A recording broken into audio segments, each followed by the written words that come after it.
Hi friends, இன்றைக்கி நம்ம பார்க்க போகிறது கசிவு அப்படின்ற ஒரு படத்தோட மூவி ரிவ்யூ பற்றி தான். இந்த படம் வந்து பார்த்திங்கன்னா எம்எஸ் பாஸ்கர் இந்த படத்தில் வந்து மெயின் ரோல் பண்ணியிருக்காரு.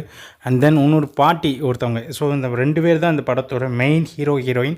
இவங்க பின்னாடி இவங்களை சுற்றி நடக்கிற இந்த கதையை தான் இது பண்ணியிருக்காங்க. இது வரைக்கும் எம்எஸ் பாஸ்கர் நிறையா படத்தில் வந்து பார்த்திங்கன்னா சைடு ரோலு, மெயின் ரோல் இல்லாமல் சைடு ரோலாகவும் அவர் சப்போர்ட்டிங் ரோல் இது மாதிரி தான் நிறையா பண்ணியிருப்பார்.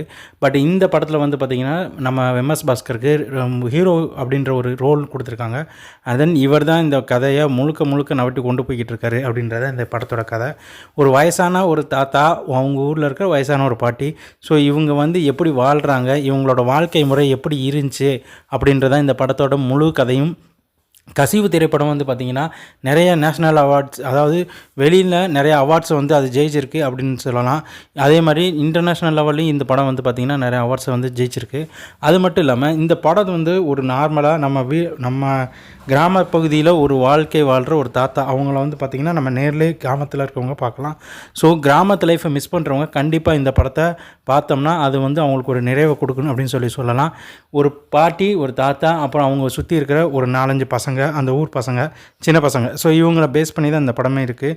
இந்த தாத்தா என்ன பண்ணார், அந்த பாட்டி அவங்களுக்கு என்ன மாதிரி சப்போர்ட் பண்ணாங்க, அதே மாதிரி அந்த பசங்க என்ன பண்ணாங்க அப்படின்றதான் இந்த லைஃபு.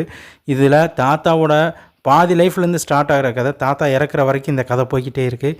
ஸோ இந்த கதை வந்து இது வரைக்கும் நம்ம தமிழ் சினிமாவில் இது மாதிரி ஒரு கேரக்டரை யாருமே பார்த்துருக்க மாட்டாங்க. ஸோ அந்த அளவில் வந்து பார்த்திங்கன்னா உண்மையிலே டேரக்டர் வந்து கதையை வந்து உண்மையிலே சூப்பராக கொண்டு போயிருக்காருன்னு தான் சொல்லணும். ரொம்ப க்ளோஸ்அப்பாக, ரொம்ப டெப்த்தாக இருக்கிற இந்த கதையை நம்ம ரொம்ப பொறுமையாக பார்த்தோம்னா உண்மையிலே படம் நல்லா இருக்குன்னே சொல்லலாம். இந்த படம் இது வரைக்கும் நம்ம பார்த்த படத்தில் எம்எஸ் பாஸ்கருக்கு இது ஒரு பெஸ்ட்டு படம் அப்படின்னே சொல்லலாம். இவர் ஆதாயத்துக்காகவும் இவர் ஆத்ம திருப்திக்காகவும் தான் நான் படம் நடிக்கிறேன் அப்படின்னு சொல்லி இவர் வந்து இந்த படம் இவருக்கு வந்து உண்மையிலே நல்லபடியாக அமைஞ்சிருக்குன்னு தான் சொல்லலாம். ஓகே, இந்த படத்தை பற்றின உங்கள் கமெண்ட் பண்ணுங்கள். நன்றி.